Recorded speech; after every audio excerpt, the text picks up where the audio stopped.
मित्रों, नमो नमः। षष्ठी विभक्ति में अब हम लोग आगे बढ़ते हैं। इस वीडियो में भी मैं वैसे स्पष्ट बताऊंगा सभी सूत्रों को, तो आप लोग इस वीडियो को ध्यान से देखिएगा। अगला इसमें देखिए सूत्र है आशीषी नाथम। पहले सूत्र क्या कहता है हम लोग इसको जान लेते हैं। कहता है कि आशीषी अर्थात आशीर्वाद अर्थ में, है ना, आशीर्वाद अर्थ में हो। कब? यह नाथ धातु जब आशीर्वाद अर्थ में होगा तब इसके कर्म में, है ना, जो आशीर्वाद का जो कर्म होगा उस कर्म में संबंध मात्र की विवक्षा में षष्ठी विभक्ति होगी। संबंध मात्र की विवक्षा में षष्ठी विभक्ति होगी। वैसे तो कर्म में कर्मणि द्वितीया से द्वितीया ही विभक्ति हुआ करती है, लेकिन अब यहाँ पर द्वितीया विभक्ति न हो करके हमको संबंध मात्र की विवक्षा में षष्ठी विभक्ति होगी। अब यहाँ पर हम आप लोगों की एक चीज यह बता देते हैं कि यह जो नाथ धातु आई है यह कितने अर्थों में प्रयोग होती है? 4 अर्थों में, है ना। यह नाथ धातु 4 अर्थों में, यानी कि एक तो आशीषी जो यहाँ पर दिया हुआ है, ठीक है, और एक जो यांचा यानी मांगने के अर्थ में। अगला कर ऐश्वर्य, ऐश्वर्य अर्थ में। फिर उपतापे, है ना। इन 4 अर्थों में यह जो है कि नाथ धातु प्रयोग होती है।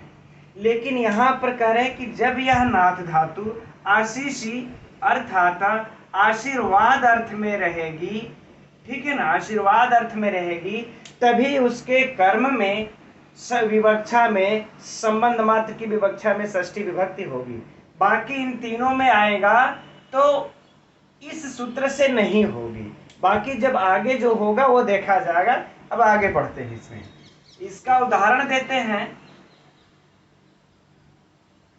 कहते हैं सर्पिशो नाथनम। सर्पिशो नाथनम, इसको आप लोग सर्पिशा ही मान करके चलिएगा।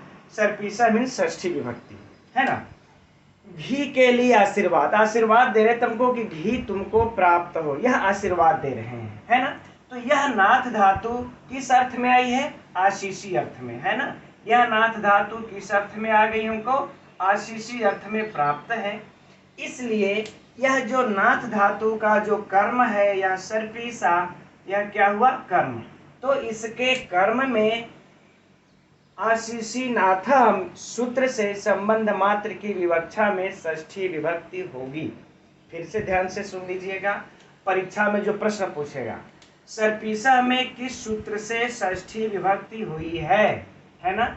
तो आशीषी नाथ इस सूत्र से षष्ठी विभक्ति हुई है। अगला प्रश्न, किसकी विवक्षा में हुई है? किसकी विवक्षा में हुई है? तो कहिए कि संबंध मात्र की विवक्षा में हुई है। संबंध मात्र की विवक्षा में, ठीक है। यह प्रश्न ऐसे अब बना सकता है इसका कि किसकी विवक्षा में षष्ठी हुई है। अब दे देगा संबंध मात्र के, अपादान के, संप्रदान के ना, तो वहां पर संबंध मात्र की विवक्षा में कर्म में इसके षष्ठी हुई है। अच्छा, अगला प्रश्न जो तीसरा प्रश्न होगा इससे कि किसकी अविवक्षा में। तो अब मान लेते आ गया कर्म, अब उस वहां पर दिया है कर्मत्व की अविवक्षा में। अब हमको किसमें कहने की इच्छा नहीं है, तो यह कर्म है तो कर्मत्व में ही कहने की इच्छा नहीं होगी, तो कर्मत्व की अविवक्षा में। ऑप्शन दे देगा कर्मत्व में संप्रदान के, करण दे देगा, अपादान दे देगा। तो हमें उसमें नहीं यह पहचानना है कि कर्मत्व की अविवक्षा में इसमें षष्ठी हुई है। बातें समझ में आ गई। अब देखिए इसका एक प्रत्युदाहरण देते हैं। प्रत्युदाहरण अब क्या दे रहे हैं? कहते हैं यह अगर आ गई आपको, अगर आशीषी हम नहीं कहते यहाँ पर इस नाथ धातु में, तो क्या होता? जैसे इसका जो बनता है माणवक नाथनम, माणवक नाथनम, ठीक है ना। अब देखिए इसमें होगा इसका हिंदी बालक को मांगता है। माणवक यानी बालक ब्रह्मचारी को मांगता है, हो गया। अब देखिए यहाँ पर यह जो मांगना है यांचा अर्थात यांचा धातु, यहाँ पर यांचा अर्थ, यहाँ पर जो यह नाथ धातु आई है आशीषी में न आकर के यांचा अर्थ में आई अर्थात मांगने के अर्थ में आई है। तो जब मांगने के अर्थ में जब आएगी तब जो है अब इसका जो माणवक जो कर्म है ना, अब इसके कर्म में फिर अब यह आशीषी नाथ से षष्ठी विभक्ति नहीं होगी, तब किससे होगी इसके कर्म में? षष्ठी शेषे से, षष्ठी शेषे से षष्ठी विभक्ति हो जाएगी। अब यहाँ पर मित्रों एक बात और भी ध्यान रखिएगा कि जब भी षष्ठी शेषे से विभक्ति होती है, जब समास का हमारा ऑप्शन बनता है तो समास हो जाता है। इसलिए यहाँ पर माणवक में अगर समास से पहले क्या होगा? माणवकस्य, माणवकस्य नाथनम, है ना, यह षष्ठी शेषे से यह माणवकस्य होगा। लेकिन जब समास हो जाएगा तो इसकी विभक्ति का लोप होकर के माणवक नाथनम हो जाएगा। अब बातें समझ में आ गई? तो अब देखिएगा, अब ध्यान से फिर से सुन लीजिएगा परीक्षा का जो प्रश्न होगा। यहाँ पर देखिए नाथनम धातु यहाँ पर भी आई है, यहाँ पर भी आई है। अब परीक्षा में आप लोगों से अगर इसमें पूछ देगा कि माणवक में किस सूत्र से षष्ठी विभक्ति हुई है, तो ऐसा मत सोचिए, उसमें आपको ऑप्शन देगा षष्ठी शेषे भी, अगला ऑप्शन आशीषी नाथा भी देगा, है ना। तो आप नाथ दिखेगा, यहाँ पर भी नाथनम दिखेगा, तो हम लोग कंफ्यूज होकर के कि यार यहाँ पर नाथ है नाथनम है, तो माणवक में जो षष्ठी हुई होगी ये इसी सूत्र से हुई होगी, आशीषी नाथा से। लेकिन ऐसा बिल्कुल भी नहीं है। यह जो माणवक में षष्ठी विभक्ति हुई है, षष्ठी शेषे से षष्ठी विभक्ति हुई है, और सर्पीसो नाथनम में सर्पिस में षष्ठी विभक्ति आशीषी नाथ से हुई है। अच्छा, इसमें मित्रों हमने जो है कि कल, अब यह तो सूत्र पूरा हो गया, यह हम लोगों को ध्यान में रख लेना है कि जो भी हमने बताया। अच्छा, कल हमने इस पर बड़ा ही सर्पिस के नाम से बड़ा ही आया था, तो उसको जस्ट इसके पिछले वीडियो में हमने बना रखा है, जैसे कि सर्पिसा नाथनम, सर्पिसो इसनम, सर्पिसो दैनम, है ना।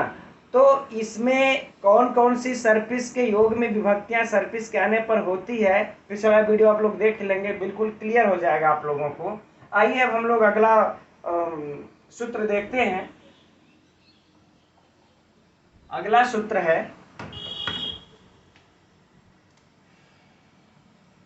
जासी निप्रहण नाटक्राथ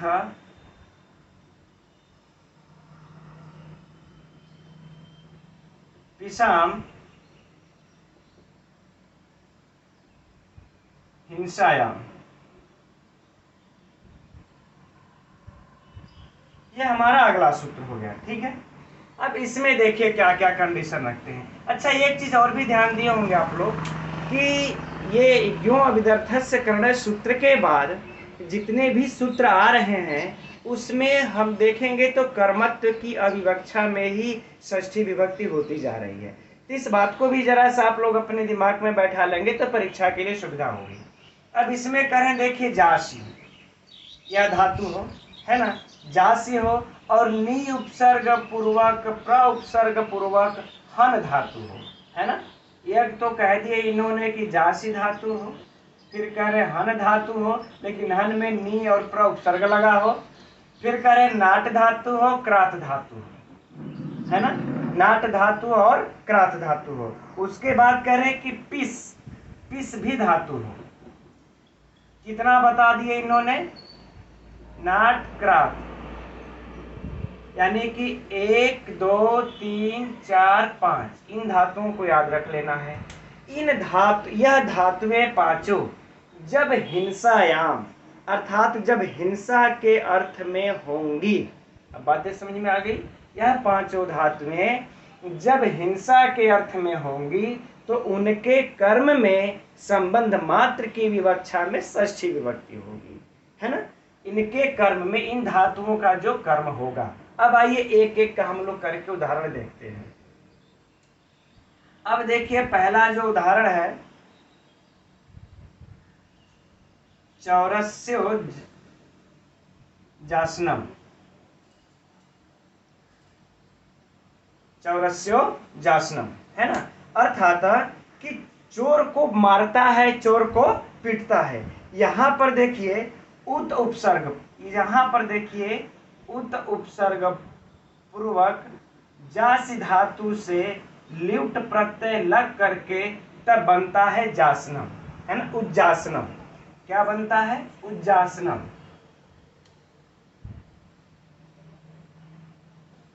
ठीक, उज्जासनम और चौरस्य। अब यहां पर हम लोगों को क्या हो गया है? संधि। चौरस्य फिर उज्जासनम, क्या हो गया? चौरस्योजासनम।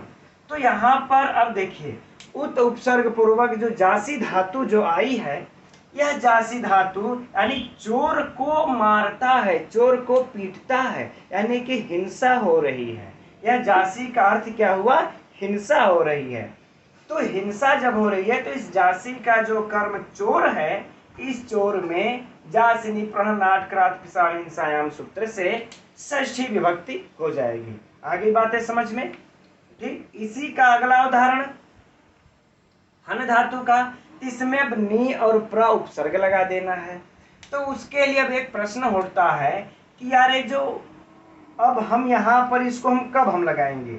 एक तो ऐसे भी हो सकता है नी उपसर्ग बाद में लगे, फिर प्र उपसर्ग, फिर हरनम, है ना। एक ऐसे भी हो सकता है और एक ऐसे भी हो सकता है कि प्र उपसर्ग को बाद में पहले लगाए, नी उपसर्ग को बाद में प्रणी हो जाएगा, न जब बाद में लगेगा तो प्रणी हो जाएगा, न कोड़ा हो जाएगा प्रणी हननम, है ना। अब एक ऐसा भी हो सकता है कि सिर्फ और सिर्फ हम जो है कि इन दोनों उपसर्ग को न लगा के बस एक को ही लगाएं, प्रहननम। ऐसा भी हो सकता है और ऐसा भी हो सकता है, प्रहननम क्या हो जाएगा? प्रहननम। ऐसा भी हो सकता है कि नी उपसर्ग हो सिर्फ और नी हननम, इस तरह से लगाए ना।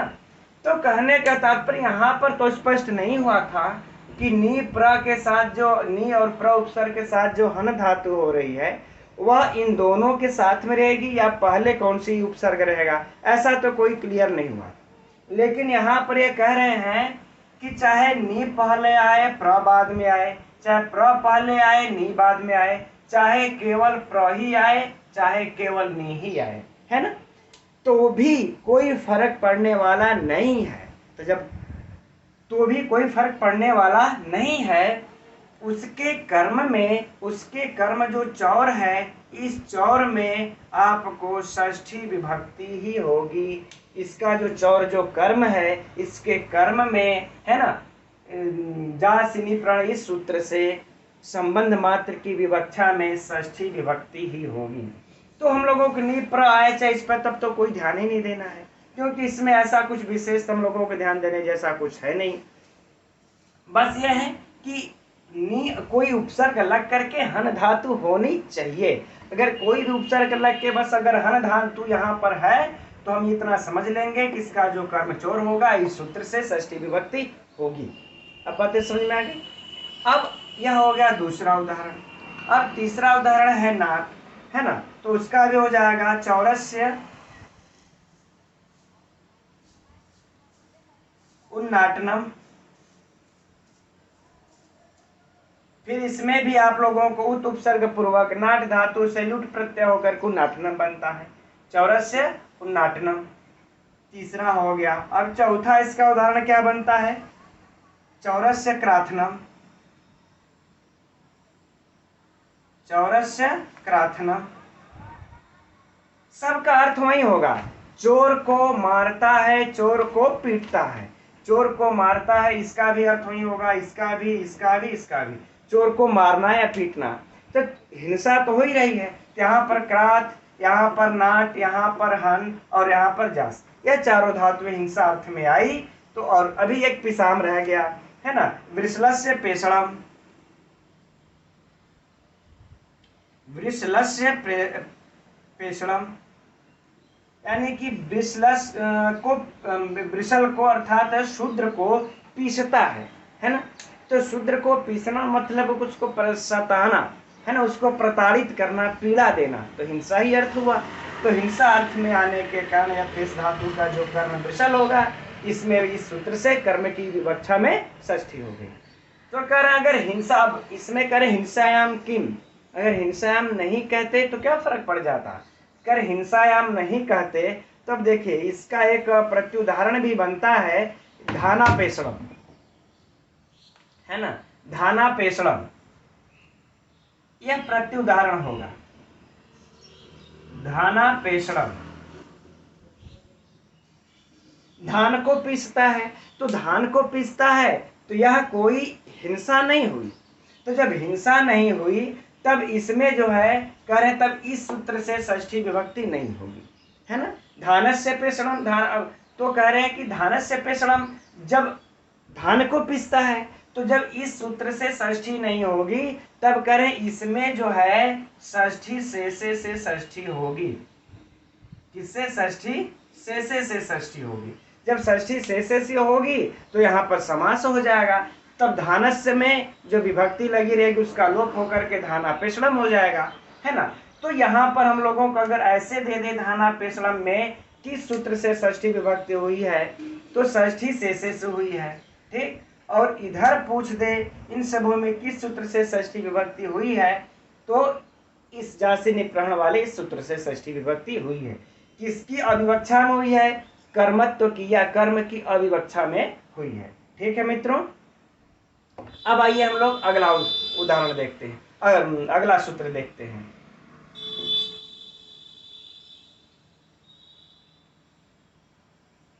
व्यवहिरिपणो समर्थयो, है ना।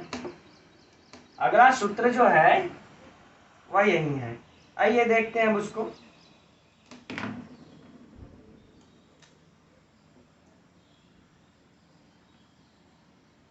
रिपणो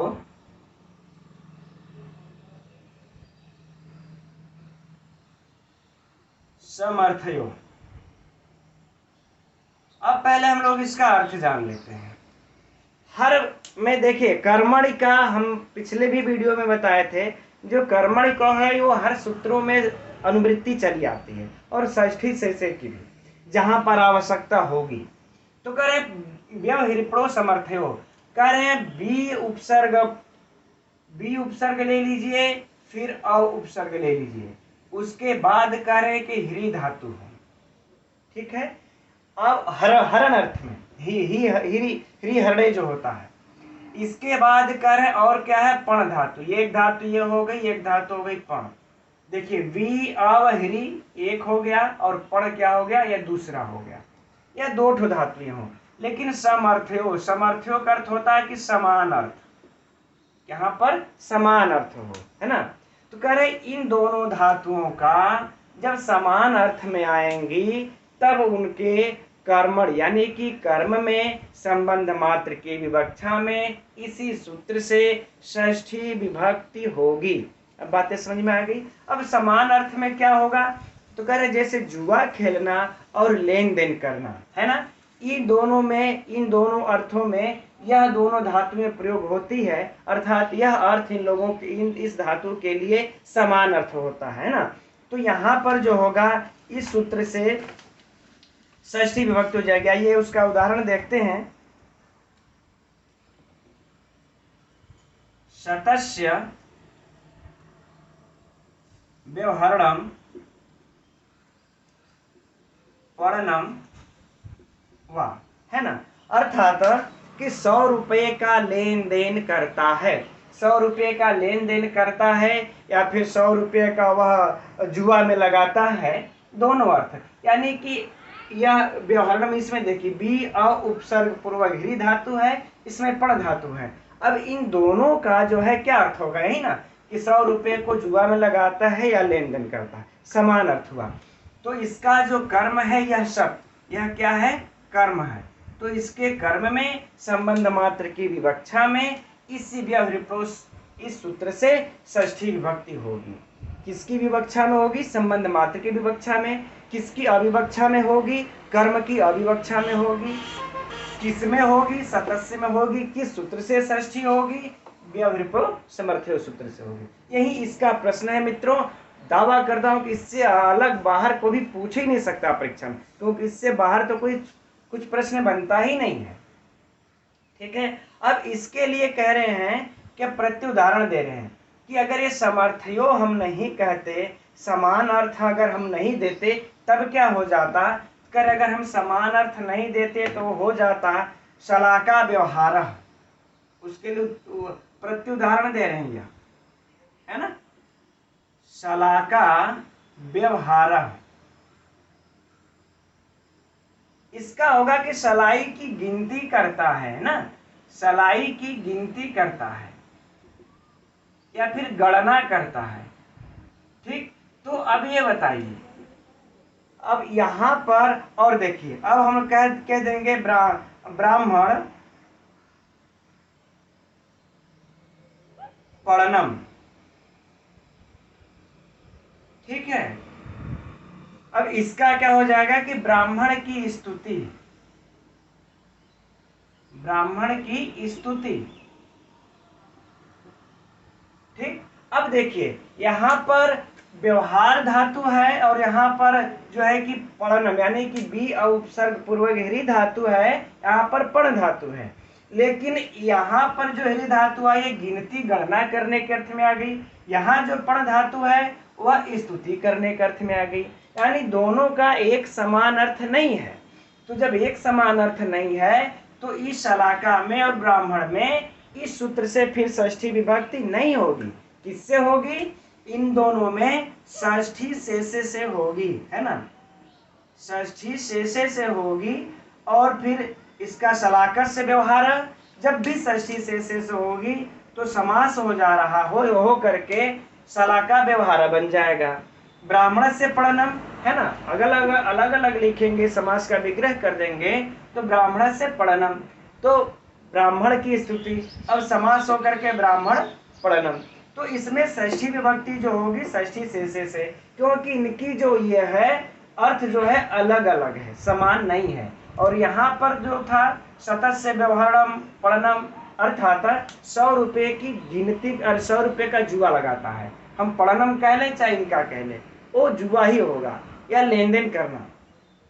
अब बातें समझ में आ गई मित्रों? तो यह भी परीक्षा में ऐसे ही प्रश्न पूछेगा कि इसमें किस सूत्र से हुआ और ब्राह्मण और शलाका व्यवहार में किस सूत्र से हुआ। आइए अब हम लोग आगे बढ़ते हैं। अगला सूत्र है दिवस तदर्थस्य।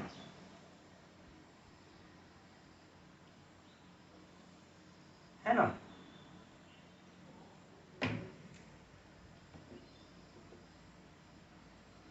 दिवस तदर्थस्य। अब यह क्या कह रहे हैं? तो कह रहे हैं कि दिव धातु भी तद अर्थस्य, उसी अर्थ में हो। किस अर्थ में हो? जो हम लोग अभी पहले ही व्यवहिर्पणो समर्थ्यो पढ़े हैं।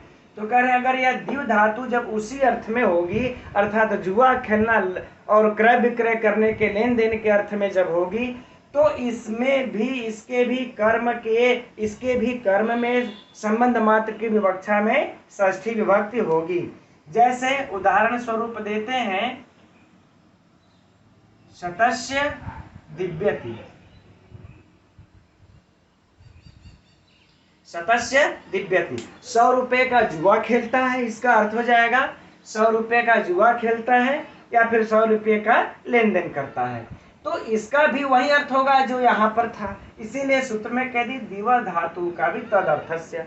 दिव धातु भी यदि उसी के अर्थ में आती है तो यहाँ पर भी षष्ठी विभक्ति होगी। लेकिन अगर शतस्य में होगी, यह कर्म है, दिव धातु का यह कर्म शत है, तो इसके कर्म में इस सूत्र से षष्ठी विभक्ति हो जाएगी। आगे बातें समझ में मित्रों? अगर अब यह भी है कि अब इस अर्थ में नहीं, अगर स्तुति करने के अर्थ में हो गया, जैसा कि हम लोग अभी पढ़े थे ब्राह्मण, है ना? ब्राह्मणम दिव्यति, ब्राह्मण की स्तुति करता है ना? तो यहाँ पर आपकी अब जुआ खेलने या लेन देन करने के अर्थ में नहीं है। इसलिए इस ब्राह्मण में तब षष्ठी विभक्ति ना होकर के तो ब्राह्मण की तो फिर वो तो कर्म है ही है, कर्म में यहाँ पर हम लोगों को द्वितीय विभक्ति प्राप्त हो जाएगी। ठीक है, तो यह भी हम लोगों को याद कर लेना है। अब आगे चलते हैं। विभाषोपसर्गे, अगला जो सूत्र है विभाषोपसर्गे। अब यह क्या कहता है मित्रों, कह रहा है कि अगर उपसर्ग सहित दिव धातु हो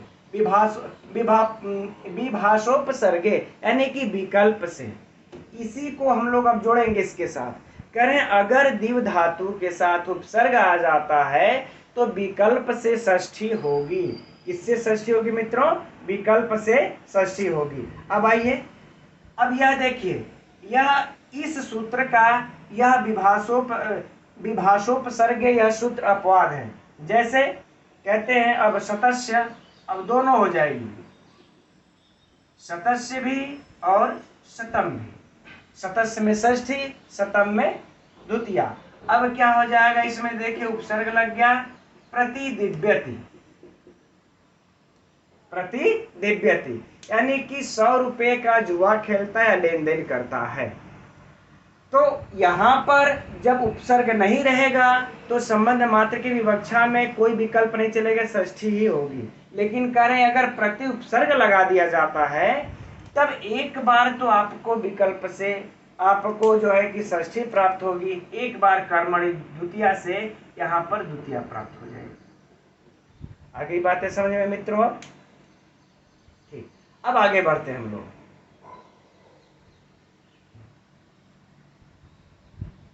अगला जो सूत्र है मित्रों, प्रेष्य भ्रुवो हविषो देवता संप्रदाने। आइए अब उसको देखते हैं।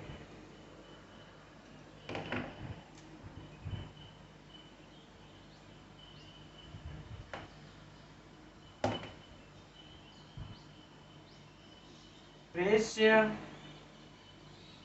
भ्रुवो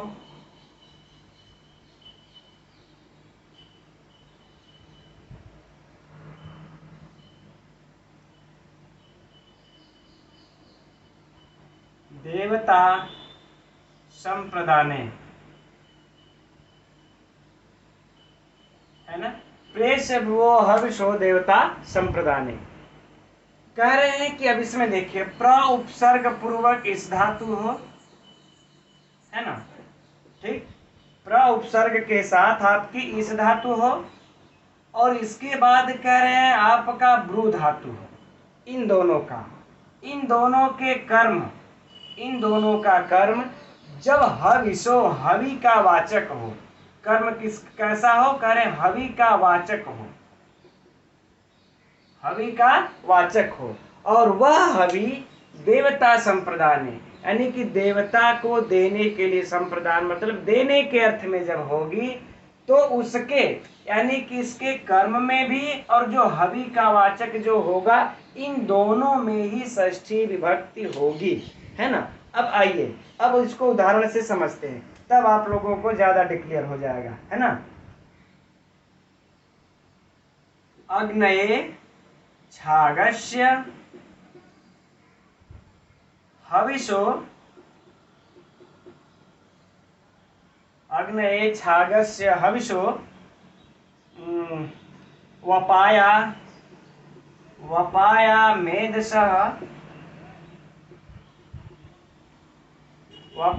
मेधसः प्रेष्य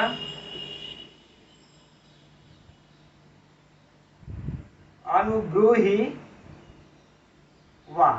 तीनों का एक ही में दे देते हैं। अब देखिए अग्नि देवता के लिए, है ना, अग्नि के लिए छाग या वपा नामक चर्बी जो है उसको प्रस्तुत करो, उसको लाओ। ठीक है, अब देखिए यहाँ पर जो वपा है जो मेदस है ना, और जो वपा है जो मेदस है यह क्या हुआ है, कर्म हो गया, है ना। जो वपा है जो मेदस है यह क्या हुआ, कर्म हुआ। ठीक, और यहाँ पर यह प्र उपसर्ग के साथ इस धातु भी आई है, तो यह और फिर कह रहे हैं ब्रू धातु भी आई है। ठीक, तो कह रहे ये प्र उपसर्ग पूर्वक या ये धातु हो, इस हो या फिर ब्रू धातु हो, इन दोनों का जो कर्म होगा उसके कर्म में षष्ठी विभक्ति होगी। यदि कह रहे हैं कि उसका जो हवि होगा देवताओं को देने के लिए होगा, तो हम चाहे वपा हो चाहे मेदस हो, इस बकरे का जो वपा है चाहे मेदस है वह हम अग्नि के लिए दे रहे हैं, तो देवता को ही तो दे रहे हैं ना। तो जो हवि है वो तो हम देवता के लिए ही दे रहे हैं। तो इतना कंडीशन इन्होंने रखा। पहला क्या रखा है कि या तो इस धातु हो या तो ब्रू धातु हो, तो हम लोगों ने दोनों को एक ही बार लिख लिया। फिर कह रहे हैं इसका जो कर्म होगा उसके कर्म में होगी षष्ठी होगी संबंध मात्र की विवक्षा में। लेकिन उसके साथ एक कंडीशन और रखते हैं कि यह वपा और मेदस देवता के लिए होना चाहिए। अगर यह वपा या मेदस किसी राक्षस के लिए, भूत प्रेत के लिए देंगे, भूत के लिए भी लोग बलि चढ़ा देते हैं, तो कह देंगे कि पिशाच के लिए, भूत के लिए बकरे का वपा लाओ, है ना। तो अब बकरे का वपा लाएंगे तब इस वपा में, तब इसमें षष्ठी में, तब इसमें कर्म नहीं होगा। कब होगा? जब यह वपा और मेदस देवता के लिए होगा, देवता संप्रदान। यह जब देवता के लिए होगा तभी उसके कर्म में इस सूत्र से संबंध मात्र की विवक्षा में षष्ठी होगी। और एक बात और भी बता देते हैं साथ में, हविषो। हविषो मतलब जो हवि का वाचक शब्द होगा, है ना, हवि का वाचक। तो इस हविष में भी इसी सूत्र से षष्ठी विभक्ति हो जाएगी। ठीक है मित्रों, अब परीक्षा में आप लोगों के यही प्रश्न पूछेगा ऐसे ही कि वपाया, हविषो या मेदसा में किस सूत्र से षष्ठी विभक्ति हुई है, तो प्रेस से ब्रुवो हविषो देवता संप्रदाने, इसी सूत्र से इसमें षष्ठी विभक्ति हुई है। किसकी विवक्षा में हुई है? संबंध मात्र की विवक्षा में। किसकी अविवक्षा में? कर्म की अविवक्षा में। ठीक है मित्रों, अब इस सूत्र में इससे ज्यादा हम समझ रहे, अगर इस तरह से पढ़ लेते हैं, इससे ज्यादा कभी भी अब बाहर से प्रश्न नहीं पूछेगा। अब इसके बाद जो मित्रों अगला सूत्र है कर्तृकर्मणो कृति है ना। कृत प्रत्यय लगने से कैसे षष्ठी विभक्ति होगी, यह अत्यंत महत्वपूर्ण है और ये थोड़ा सा लंबा चलेगा, इसलिए इसको हम अब अगले वीडियो में हम लोग इसको पढ़ेंगे, देखेंगे। तब तक के लिए मित्रों नमो नमः।